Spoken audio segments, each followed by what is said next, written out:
ദൈവനാമത്തിന് മഹത്വം ഉണ്ടാകട്ടെ. പരിശുദ്ധ അമ്മ പ്രത്യക്ഷപ്പെട്ട ഈ അൾത്താരയിൽ വന്നെന്ന് സാക്ഷ്യം പറയാൻ എന്നെ അനുവദിച്ച പരിശുദ്ധ അമ്മയ്ക്കും ഈശോയ്ക്കും ആദ്യം തന്നെ ഞാൻ നന്ദി പറയുന്നു.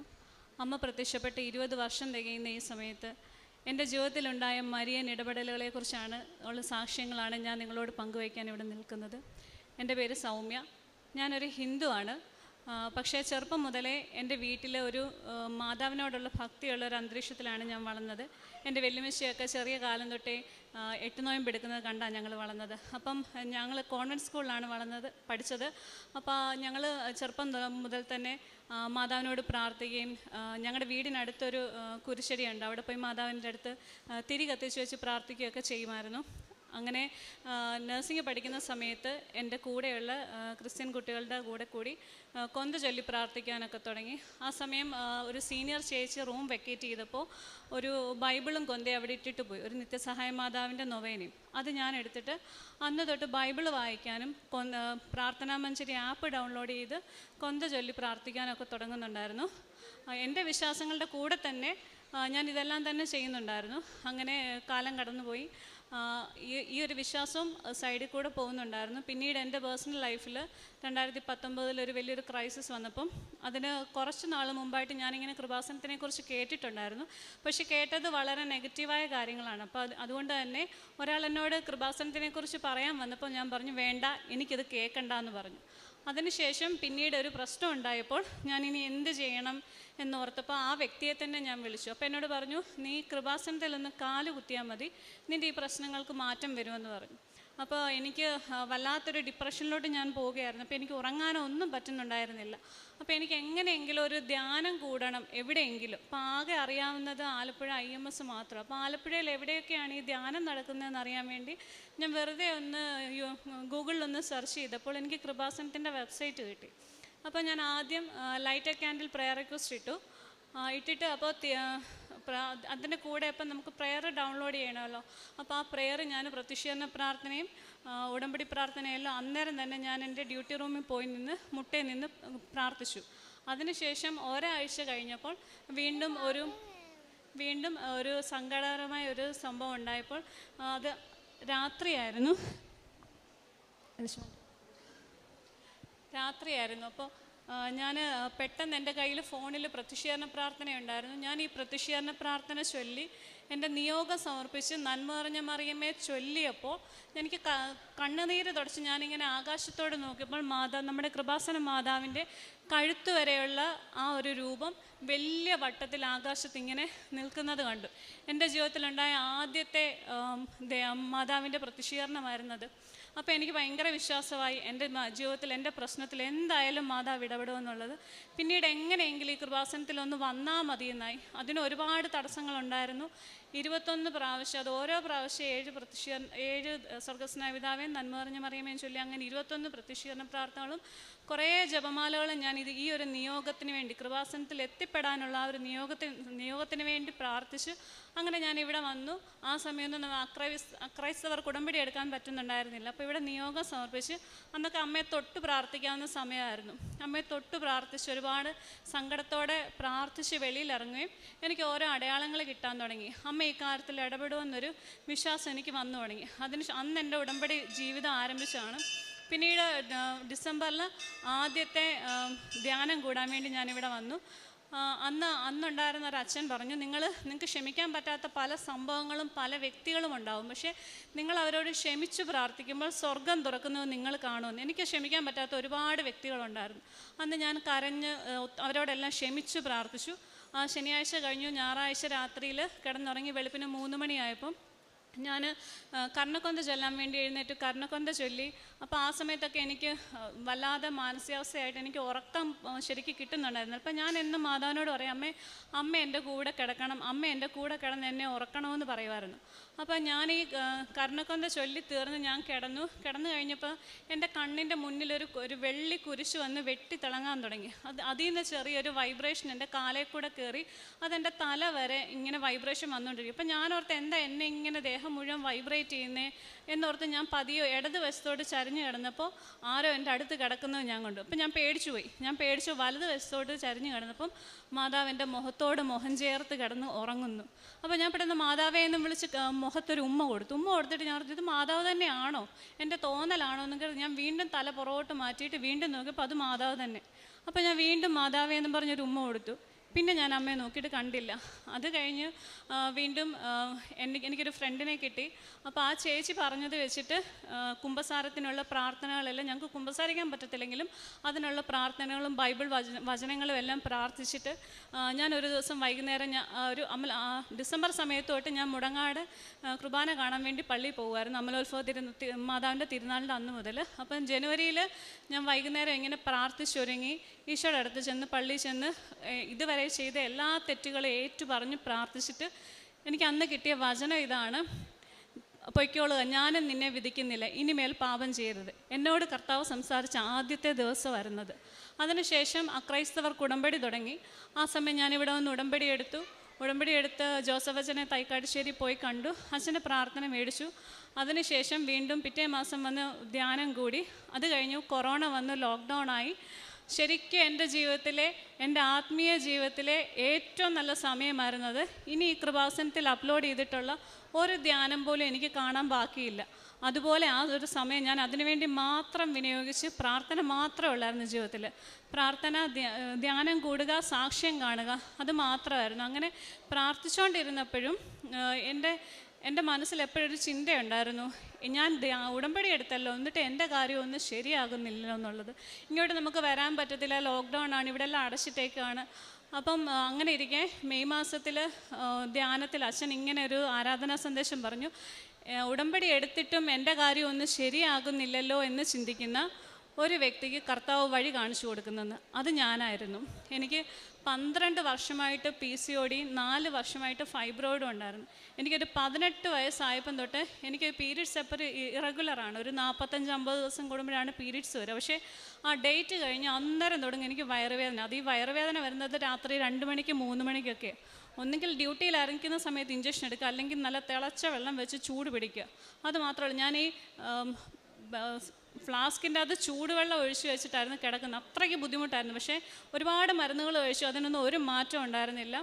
പിന്നീട് ഞാൻ എന്ന് കൃപാസനത്തിൽ വന്നു, അന്ന് എൻ്റെ കയ്യിൽ ഒരു 800 രൂപയുടെ ഒരു മരുന്നുണ്ടായിരുന്നു, ഒരു മാസത്തേക്കുള്ള. ആ മരുന്നെടുത്ത് ഞാൻ വേസ്റ്റ് ബിന്നിലിട്ടു. എന്നിട്ട് ഞാൻ അന്ന് തൊട്ട് ഈ നേർച്ച വസ്തുക്കളും ഉടമ്പടി തൈലവും മാത്രം ഉപയോഗിക്കുന്നുള്ളായിരുന്നു. അതോടെ എൻ്റെ പീരീഡ്സ് റെഗുലർ ആകാൻ തുടങ്ങി. അച്ഛൻ ആരാധന സന്ദേശം പറഞ്ഞൊരു വ്യക്തിക്ക് വഴി കാണിക്കുന്നു എന്നായിരുന്നു. ആ മാസം ഞാൻ പ്രഗ്നൻ്റായി.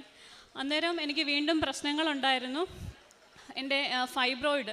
അപ്പം ഡോക്ടർ ആദ്യമേ തന്നെ പറഞ്ഞു, ഈ ഫൈബ്രോയിഡ് ഒരു 5 സെൻറ്റിമീറ്റർ കൂടുതലായിട്ടുണ്ടെങ്കിൽ നോർമൽ ഡെലിവറി നടക്കില്ല, സിസേറിയൻ മാത്രമേ നടക്കത്തുള്ളൂ. അപ്പോൾ എൻ്റെ ഫൈബ്രോയിഡ് ഒരു 3 സെൻറ്റിമീറ്റർ ഒക്കെ ആയിട്ടുണ്ടായിരുന്നു. പിന്നീട് കുഞ്ഞിൻ്റെ സ്കാനിങ്ങിലും കുഞ്ഞിൻ്റെ നേസൽ ബോൺ ചെറുതാണ്, അവന് ഒരു കിഡ്നി കുറച്ച് വലുതായിരുന്നു. അപ്പോൾ കുഞ്ഞിന് എന്തെങ്കിലും ബർത്ത് ഡിഫക്റ്റ് ഉണ്ടാകുമോ എന്നൊക്കെ ഒരു ഡൗട്ട് പറഞ്ഞിരുന്നു. അങ്ങനെ മുന്നോട്ട് പോയപ്പോൾ ഞാൻ പ്രഗ്നൻസിയിൽ എൻ്റെ 4ാം മാസത്തിൽ ഞാൻ വൈകുന്നേരം സായാഹ്ന പ്രാർത്ഥന ചൊല്ലിക്കൊണ്ടിരുന്നപ്പം എൻ്റെ കയ്യിലൊരു കുഞ്ഞു മാതാവിൻ്റെ ഫോട്ടോ ഉണ്ട്. ആ ഫോട്ടോ വെച്ചിട്ടാണ് ഞാൻ പ്രാർത്ഥിക്കുന്നത്. അപ്പം ഞാൻ ഈ പ്രാർത്ഥിച്ചുകൊണ്ടിരുന്നപ്പം മാതാവിൻ്റെ കയ്യിൽ, ഇടത്തെ കയ്യിൽ ഒരു ആൺകുഞ്ഞിരിക്കുന്നത് ഞാൻ കണ്ടു ആ ഫോട്ടോയിൽ. അപ്പോൾ ഞാൻ എന്നെ അറിയാവുന്ന എല്ലാവരോടും പറഞ്ഞു, ഞാൻ ഇങ്ങനെ ഒരു ആൺകുഞ്ഞിനെ കണ്ടു, ആ കുഞ്ഞിൻ്റെ രൂപം ഞാൻ അവരോട് പറഞ്ഞു. അപ്പോൾ എനിക്ക് ഉറപ്പായി എനിക്ക് എന്തായാലും ആൺകുഞ്ഞാണ്. അപ്പോൾ ഞാനിങ്ങനെ പ്രാർത്ഥിച്ചു, ഇങ്ങനെ മുന്നോട്ട് പോയി. അപ്പോൾ എൻ്റെ ഒരു ഡെലിവറി ഡേറ്റ് പറഞ്ഞിരുന്നത് മാർച്ച് 5ആണ്. അപ്പോൾ പക്ഷേ ഞാൻ അമ്മയോട് പറഞ്ഞു, അമ്മേ എനിക്ക് ഫെബ്രുവരി 26-ന് ഡെലിവറി നടന്നിരുന്നത് നല്ലതായിരുന്നു, എനിക്കതായിരുന്നു, അത് മതി എന്ന് പറഞ്ഞു. അന്ന് അങ്ങനെ മുന്നോട്ട് പോയി. മാസങ്ങൾ കഴിയും തോറും എൻ്റെ ഫൈബ്രോയിഡ് വലുതായിക്കൊണ്ടിരിക്കുക. അപ്പോൾ എനിക്ക് ഉറപ്പായി ഇത് ഫൈബ്രോയിഡ് വലുതായാൽ ഡോക്ടർ പറഞ്ഞേക്കുന്നത് സിസേറിയനാണ്. അപ്പോൾ ആ സമയം നമുക്കിവിടെ ഗൂഗിൾ മീറ്റ് വഴി അച്ഛനോട് സംസാരിക്കാൻ പറഞ്ഞു. അപ്പം മറ്റൊരു പെൺകുട്ടി അതിന് ഇതുപോലെ പ്രഗ്നൻസിയിൽ ഫൈബ്രോയിഡ് ഉണ്ടെന്ന് അതിനുവേണ്ടി പ്രാർത്ഥിക്കാൻ വിളിച്ചപ്പോൾ അച്ഛൻ പറഞ്ഞു, ഓൺലൈനിലുള്ള എല്ലാവരും, ഈ ഒരു അവസ്ഥയിലുള്ള എല്ലാവരും തന്നെ പ്രാർത്ഥിക്കാൻ പറഞ്ഞു. അപ്പോൾ ഞാനും എൻ്റെ വയറ്റത്ത് കൈവച്ച് പ്രാർത്ഥിച്ചു. പിന്നെ എന്നും നേർച്ച വസ്തുക്കൾ കഴിക്കുമായിരുന്നു, കാശ്രൂപം വെച്ച് പ്രാർത്ഥിക്കുമായിരുന്നു. അങ്ങനെ ഡെലിവറി സമയമായി. ലാസ്റ്റ് സ്കാനിങ്ങിൽ എനിക്ക് ഫൈബ്രോയിഡ് ഇല്ലായിരുന്നു. അങ്ങനെ ഞാൻ ആഗ്രഹിച്ച പോലെ തന്നെ ഫെബ്രുവരി 26-ാം തീയതി തന്നെ എൻ്റെ ഡെലിവറിക്ക് ഞങ്ങൾ 4 പേരുണ്ടായിരുന്നു. 4 പേരിൽ ഫസ്റ്റ് ഡെലിവറി ഉള്ള 2 പേര്, പിന്നെ സെക്കൻഡ് ഡെലിവറി, തേർഡ് ഡെലിവറി ഉള്ള അങ്ങനെ 2 പേര്. പക്ഷേ ഞാൻ മരുന്ന് ഡ്രിപ്പ് സ്റ്റാർട്ട് ചെയ്തു. ആ സമയം ഞാൻ കൊന്ത ചൊല്ലാൻ തുടങ്ങി. കൃത്യം 4 കൊന്ത ആയപ്പോഴത്തേന് എൻ്റെ വയറ്റിൽ എന്തോ കുത്തി പൊടിക്കുന്ന പോലെ എനിക്ക് തോന്നി. അമ്നിയോട്ടിക് മെമ്മറി റപ്ചർ ആയതായിരുന്നു. പക്ഷേ എൻ്റെ അത്രയും പ്രോഗ്രസ് സെക്കൻഡ് ഡെലിവറിക്കും തേർഡ് ഡെലിവറി ഉള്ള കുട്ടികൾക്ക് ഇല്ലായിരുന്നു. അപ്പം ഡോക്ടർ പറഞ്ഞു അതെങ്ങനെ സൗമ്യയ്ക്ക് ആദ്യം ഡെലിവറി നടക്കും, ഒരിക്കലും നടക്കില്ല. പക്ഷേ എൻ്റെ പ്രോഗ്രസ് കണ്ടിട്ട് അവർക്ക് എന്നെ ലേബർ റൂമിലോട്ട് മാറ്റാതിരിക്കാനും പറ്റുന്നില്ല. അപ്പോൾ അവർ ഇങ്ങനെ സംശയത്തോടെ നോക്കുക. അപ്പം സെക്കൻഡ് ഡെലിവറി ഉള്ളവർക്കും തേർഡ് ഡെലിവറി ഉള്ളവർക്കും ഒക്കെ അവർ ആർട്ടിഫിഷ്യലായിട്ടാണ് റപ്ചർ ചെയ്തത്. അതിനുശേഷം എൻ്റെ പ്രോഗ്രസ് വന്നുകൊണ്ടേയിരുന്നു. പക്ഷേ എൻ്റെ കുഞ്ഞിൻ്റെ തല പുറത്തോട്ട്, കുഞ്ഞിന് നല്ല വെയിറ്റ് ഉണ്ടായിരുന്നു, കുഞ്ഞിൻ്റെ തല പുറത്തോട്ട് വരാതെ കുഞ്ഞിൻ്റെ തലയൊക്കെ ഇങ്ങനെ നീര് വെച്ച് ക്യാപ്പിട്ടായിട്ടിരിക്കുമായിരുന്നു. അപ്പം ഡോക്ടർ വെളിയിൽ വന്നിട്ട് പറഞ്ഞു കുഞ്ഞ് പുറത്തോട്ട് വരാൻ പാടാണ്, ചിലപ്പോൾ സിസേറിയൻ ആകാൻ ചാൻസ് ഉണ്ട്, ഇച്ചിരി സമയം കൂടെ വെയിറ്റ് ചെയ്തിട്ട് സിസേറിയൻ ചെയ്യുമെന്ന് പറഞ്ഞു. ആ സമയം എൻ്റെ വയറ്റത്താരോ ശക്തമായിട്ട് തിരിക്കുന്നത് ഞാൻ അറിഞ്ഞു. ഞാൻ എപ്പോഴും അമ്മയോട് പറയുമായിരുന്നു, അമ്മേ എലിസബത്തിൻ്റെ ഗർഭകാലത്ത് അമ്മയാണ് നോക്കിയത്, അപ്പോൾ എന്നെ എൻ്റെ കുഞ്ഞിനെ അമ്മ തന്നെ നോക്കണമെന്ന് പറയായിരുന്നു. അങ്ങനെ ആരോ എൻ്റെ വയറ്റത്ത് ശക്തമായിട്ട് തിരിച്ചു. 5 മിനിറ്റിനുള്ളിൽ എൻ്റെ ഡെലിവറി കഴിഞ്ഞു. അപ്പം ഡോക്ടർ പറഞ്ഞു ആൺകുഞ്ഞാണ്. അപ്പോൾ എനിക്ക് അമ്മ കാണിച്ചു തന്ന പോലെ തന്നെ ആൺകുഞ്ഞ്. അതിനുശേഷം ഒരു 5 മിനിറ്റ് കഴിഞ്ഞ് കുഞ്ഞിനെ ക്ലീൻ ചെയ്ത് കൊണ്ടുവന്നപ്പം അമ്മയുടെ കയ്യിലുണ്ടായിരുന്ന അതേ കുഞ്ഞിനെ തന്നെയായിരുന്നു എൻ്റെ കയ്യിൽ സിസ്റ്റർ കൊണ്ട് തന്നത്. അപ്പോൾ എനിക്ക് ഭയങ്കര സന്തോഷം, എൻ്റെ കുഞ്ഞിനെ തന്നെയാണല്ലോ അമ്മ എന്നെ നേരത്തെ കാണിച്ചതെന്ന്. പിന്നീട് 1 മാസം കഴിഞ്ഞു, കുഞ്ഞിൻ്റെ വീണ്ടും സ്കാനിങ് ഉണ്ടായിരുന്നു, കിഡ്നിയുടെ സൈസ് നോക്കാൻ വേണ്ടി. അപ്പോൾ കുഞ്ഞിനെ ആ സമയമെല്ലാം ഉടമ്പടി തൈലം വെച്ച് പ്രാർത്ഥിക്കുകയും കാശുരൂപം വെച്ച് പ്രാർത്ഥിക്കുകയും ചെയ്യുമായിരുന്നു. സ്കാനിങ്ങിന് വന്നു കഴിഞ്ഞപ്പം കുഞ്ഞിന് കുഴപ്പമൊന്നുമില്ല, ബർത്ത് ഡെഫക്റ്റും ഇല്ല, 2 കിഡ്നീസും നോർമലാണെന്നുള്ള റിപ്പോർട്ട് വന്നു. പിന്നീട് ഒരു വയസ്സ് കഴിഞ്ഞിട്ട് എൻ്റെ കുഞ്ഞ് നടക്കുന്നുണ്ടായിരുന്നില്ല. അപ്പോൾ ആ സമയം അച്ഛൻ ഇവിടെ നടക്കാൻ പ്രായമായിട്ടും നടക്കാത്ത കുഞ്ഞുങ്ങൾക്ക് വേണ്ടി ഒരു ധ്യാനത്തിൽ പ്രാർത്ഥിക്കുന്നുണ്ടായിരുന്നു. അന്ന് ആ പ്രാർത്ഥന കഴിഞ്ഞ് അന്നേ ദിവസം തന്നെ എൻ്റെ കുഞ്ഞ് നടന്നു. ഇത്രയുമാണ് എൻ്റെ ജീവിതത്തിലുണ്ടായ മരിയൻ ദൈവാനുഭവങ്ങൾ. ഇതിലും ഒരുപാട് അനുഗ്രഹങ്ങൾ, ചെറുതും വലുതുമായ അനുഭവങ്ങൾ തന്നിട്ടുണ്ട്. ഇതെല്ലാം തന്ന അമ്മയ്ക്കും ഈശോയ്ക്കും 1000 നന്ദി പറയുന്നു. ഞാൻ തിരുവനന്തപുരത്തായിരുന്ന സമയത്ത് മെഡിക്കൽ കോളേജിലൊക്കെ നടന്ന് ഞങ്ങൾ പത്രം കൊടുക്കുമായിരുന്നു. ഇപ്പോഴും കൊടുക്കാവുന്ന അത്രയും പത്രം ഞാനും കുഞ്ഞാണ് കൂടുതൽ ഇപ്പം കൊണ്ടു നടന്ന് കൊടുക്കുന്നത്. പിന്നെ ഞാനിപ്പം ജോലി ചെയ്യുന്നില്ല എങ്കിലും എൻ്റെ കയ്യിലെ പൈസ വെച്ചിട്ട് ആരെങ്കിലും സഹായം ചോദിച്ചാൽ എന്നെക്കൊണ്ട് കഴിയാവുന്നത് പോലെ തന്നെ ചെയ്യാറുണ്ട്. പിന്നെ എൻ്റെ ആത്മീയ ജീവിതത്തിലാണ് ഒരുപാട് മാറ്റങ്ങൾ വന്നത്. നേരത്തെ ഒത്തിരി സോഷ്യൽ മീഡിയയിലൊക്കെ വെറുതെ സമയം കളയുമായിരുന്നു. ഇപ്പം അങ്ങനെ ഒരു കാര്യമില്ല. ഏത് സമയം പ്രാർത്ഥിക്കാനും ബൈബിൾ വായിക്കാനും, കുഞ്ഞുറങ്ങിക്കിടക്കുന്ന സമയത്തും കൂടുതൽ പ്രാർത്ഥിക്കാനും ബൈബിൾ വായിക്കാനും കഴിയുന്നുണ്ട്. പണ്ട് നിയോഗങ്ങളെക്കുറിച്ച് ഓർത്തായിരുന്നു ഞാൻ എപ്പോഴും ആകുലപ്പെട്ടുകൊണ്ടിരുന്നത്. ഞാൻ ഉടമ്പടി ജീവിതം തുടങ്ങിയിട്ട് ഇപ്പോൾ 5 വർഷമായി. ഈ ഒരു സമയം എനിക്ക് എൻ്റെ നിയോഗങ്ങളെക്കുറിച്ച് ഓർത്ത് വലിയ വേവലാതിയൊന്നുമില്ല. എനിക്കറിയാം ഈ സഹനങ്ങളെല്ലാം കർത്താവ് തരുന്നതാണെങ്കിൽ എനിക്കത് സങ്കടമില്ല. അപ്പം ഞാൻ എപ്പോഴും ഈശോയോട് പറയും, ഈശോയെ ഈ സഹനങ്ങളിലൊക്കെ നീ എൻ്റെ കൂടെ നിന്നാൽ മതി, എനിക്കിതൊന്ന് പിടിച്ചു നിൽക്കാനുള്ള കൃപ മാത്രം തന്നാൽ മതി. ഈ സഹനങ്ങളൊക്കെ എത്ര വേണമെങ്കിലും നീ ലോകത്ത് വന്നു, എനിക്ക് ഒരു സങ്കടമില്ല, പക്ഷേ മരണശേഷം നിന്നോട് കൂടെ ആയിരിക്കാൻ നീ എന്നെ അനുവദിക്കണമേ കർത്താവേ എന്ന് പറയും. എൻ്റെ ഉടമ്പടിയിലെ എൻ്റെ 5 വർഷമാകുമ്പോൾ എനിക്ക് കിട്ടിയ ഒരു ഏറ്റവും വലിയൊരു ബോധ്യം അതാണ്. ഉടമ്പടിയുടെ അൾട്ടിമേറ്റ് എയിം എന്ന് പറയുന്നത് നിത്യത തന്നെയാണ്. പുറപ്പാട് 33:19 എനിക്ക് ഇഷ്ടമുള്ളവനിൽ ഞാൻ പ്രസാദിക്കും, എനിക്കിഷ്ടമുള്ളവനോട് ഞാൻ കരുണ കാണിക്കും. തുടർന്ന് മോശ കർത്താവിനോട് പറയുന്നുണ്ട്, കർത്താവേ ഈ ജനത അങ്ങയുടെ സ്വന്തമാണെന്ന് അങ്ങ് ഓർമ്മിക്കണമേ എന്ന്. ഈ സ്വന്തം ബന്ധം എന്നൊക്കെ പറയുന്നത് അത് നമുക്ക് ജീവിതത്തിൽ അത് പ്രത്യേകിച്ച് പറഞ്ഞു തരേണ്ട കാര്യമൊന്നുമില്ല. നമുക്കൊക്കെ അറിയാം നമുക്ക് ആരൊക്കെയാണ് നമ്മൾ ഏറ്റവും അധികം നമ്മോട് അടുത്ത് ആയിരിക്കാൻ ആഗ്രഹിക്കുന്നവർ, നമ്മുടെ സ്വന്തം എന്ന് നാം ആരെയൊക്കെയാണ് സംബോധന ചെയ്യുക. ഇവിടെ ദൈവത്തിൻ്റെ സ്വന്തമാകുകയാണ് ഉടമ്പടി വഴി ഒരു വ്യക്തി. അതായത് എല്ലാ കാര്യത്തിനും ഉടമ്പടി എന്നുള്ളതാണ്. ഉടമ്പടി എന്തും ആഗ്രഹിക്കാം, അതിന് ഇന്ന കാര്യമെന്നില്ല, ഇത് മാത്രമേ ചോദിക്കാവൂ, ഇത് മാത്രമേ പറയാവൂ, ഇങ്ങനെയൊന്നുമില്ല. ഉടമ്പടി നമ്മെ മൊത്തം ഒരു ഹോളിസ്റ്റിക് അപ്രോച്ചാണ്. ജീവിതത്തിൻ്റെ എല്ലാ മണ്ഡലങ്ങളെയും തൊടുന്നതാണ് ഉടമ്പടി. അപ്പോൾ ഇവിടെ സൗമ്യ എന്ന ഈ മകള് ഇപ്പോൾ സാക്ഷ്യം പറഞ്ഞു നിർത്തുമ്പോൾ പറയുന്നത്, എനിക്ക് മനസ്സിലാകുന്നത് ഇതൊന്നുമല്ല, ജീവിതത്തിൽ നാം ചോദിക്കുന്ന കുറേ കാര്യങ്ങളോ നമുക്ക് ലഭിക്കുന്ന കുറച്ച് ബ്ലെസ്സിങ്സോ അതുമാത്രമല്ല, അല്ലെങ്കിൽ അതൊന്നുമല്ല. നിത്യത, ദൈവത്തോടൊത്തുള്ള ഒരു ജീവിതം, ഇതൊക്കെ പറയുന്നത് താൻ ഏത് ബാക്ക്ഗ്രൗണ്ടിൽ നിന്ന് വന്നു എന്നൊക്കെ ഈ മകൾ നമ്മോട് സാക്ഷ്യം പങ്കുവെച്ചപ്പോൾ പറയുന്നുണ്ട്. അപ്പോൾ വർഷങ്ങളായിട്ട് ഈശോയുമായിട്ടുള്ളൊരു ബന്ധം തന്നെ ഈ മകൾ സ്ഥാപിച്ചു കഴിഞ്ഞു. ഈശോയും അമ്മയുമായിട്ട് കൃപാസനത്തിലേക്ക് വരുന്നതിന് താല്പര്യം ഒട്ടുമില്ലായിരുന്നു. അങ്ങനെയൊക്കെയുള്ള സാക്ഷ്യങ്ങൾ ഒത്തിരി നമുക്ക് യൂട്യൂബിലുണ്ട്.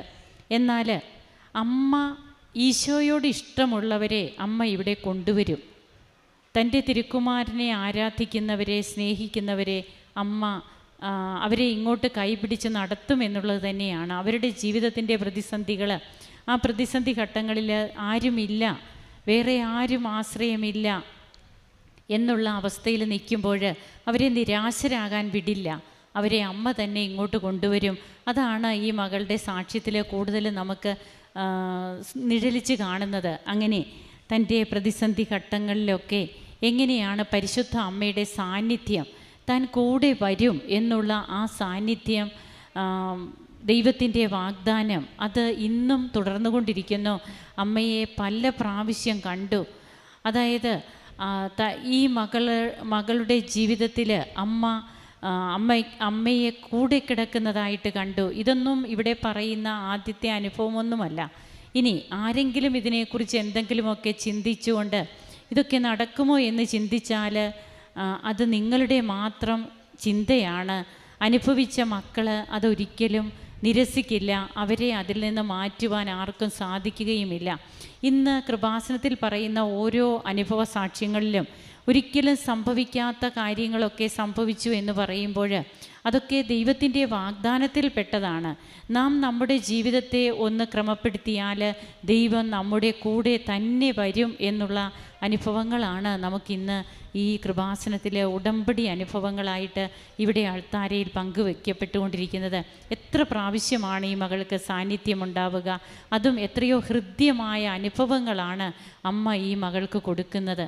അങ്ങനെ തൻ്റെ 12 വർഷമായിട്ടുള്ള തൻ്റെ രോഗസൗഖ്യം അതൊക്കെ എത്രമാത്രം സിവിയറായിരുന്നു, അതിൽ നിന്നൊന്നും തനിക്ക് മോചനമില്ല എന്നൊക്കെ ഈ മകൾ തന്നെ ചിന്തിച്ചിരുന്ന അവസ്ഥയിൽ നിന്ന് തനിക്ക് തന്നെ ഫീൽ ചെയ്യുന്ന രീതിയിൽ, തന്നെ ആരോ വന്ന് സുഖപ്പെടുത്തുന്ന രീതിയിലുള്ള ഒരനുഭവമൊക്കെയാണ് തൻ്റെ ആ രോഗസൗഖ്യത്തിന് മുമ്പ് സൗമ്യയ്ക്കുണ്ടായതെന്നാണ് പറയുക. പിന്നീട് തൻ്റെ കുഞ്ഞിൻ്റെ കാര്യം, കുഞ്ഞിന് പ്രഗ്നൻസിയിൽ റൈറ്റ് കിഡ്നി വലുതായിരുന്നു എന്നൊക്കെയാണ് സ്കാനിങ്ങിൽ കാണുക. എന്നാൽ വീണ്ടും ഡെലിവറി കഴിഞ്ഞിട്ട് നോർമൽ ആയിട്ടുള്ള കിഡ്നിയാണ് കുഞ്ഞിനുള്ളത്. ഇതിനൊക്കെ ഈ മകള് ഉടമ്പടി നേർച്ച വസ്തുക്കളുടെ ഉപയോഗത്തെക്കുറിച്ച് പറയുന്നുണ്ട്. അങ്ങനെ ഇന്ന് അമ്മയെയും ഈശോയെയും കൊണ്ട് നടക്കുന്ന ഒത്തിരിയേറെ വ്യക്തികളാണ് കൃപാസനത്തിലൂടെ ജനിക്കുന്നത്. ഇതൊരു പുനർജന്മമാണ്. നാമൊക്കെ ജനിച്ച് നമുക്കൊക്കെ ഇന്ന് എത്രയേറെ പ്രായമായി, എന്നാൽ കൃപാസനത്തിൽ വന്ന് ഉടമ്പടി എടുത്തു കഴിയുമ്പോൾ അവിടെ നാം പുനർജനിക്കുകയാണ്. വീണ്ടും ഒരു പുതിയ ജീവിതമാണ് നമുക്ക് നമ്മുടെ ജീവിതം കൊണ്ട് തന്നെ നമുക്ക് പറയാൻ കഴിയും. ഒരു പുതിയ ജീവിത പന്ഥാവിലേക്കാണ് നാം നടന്നെടുക്കുക. ഇന്ന് ഇവിടെ ഈ മകൾ സാക്ഷ്യം പറയുമ്പോൾ ഞാൻ സംസാരിക്കും അമ്മയുമായിട്ട്, ഈശോയുമായിട്ട്. ഇതിനൊക്കെ വ്യക്തിബന്ധങ്ങൾ ഉണ്ടെങ്കിലേ നമുക്ക് സംസാരിക്കാൻ പറ്റുകയുള്ളൂ.